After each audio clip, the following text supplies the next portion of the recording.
പഴയകാലത്ത് സമ്പ്രദായ ഭജനകളിൽ, പഴയകാലത്ത് മാത്രമല്ല ഇന്നും സമ്പ്രദായ ഭജനകളിൽ ഹാർമോണിയം ഒരു പ്രധാനപ്പെട്ട പക്കവാദ്യം തന്നെയാണ്.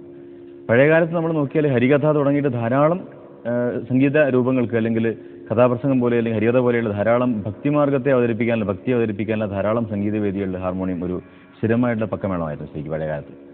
ഇന്നത്രയധികം ഹാർമോണിയം ഉപയോഗിക്കപ്പെടുന്നില്ല. പണ്ട് നമ്മൾ കെ.വി. സുന്ദരാമ്പാളും അതുപോലെ എസ്.ജി. കിട്ടപ്പ തുടങ്ങിയിട്ടുള്ള മഹാഗായകരുടെ സംഗീതം കേൾക്കുന്ന സമയത്ത് അവർക്ക് പക്കമേളമായിരിക്കുന്നത് ഹാർമോണിയമാണെന്ന് നമുക്ക് മനസ്സിലാക്കാൻ പറ്റും. അന്ന് വയലിൻ അത്രയധികം ഉപയോഗിച്ചിരുന്നില്ല സംഗീത നാടകങ്ങളും മറ്റും.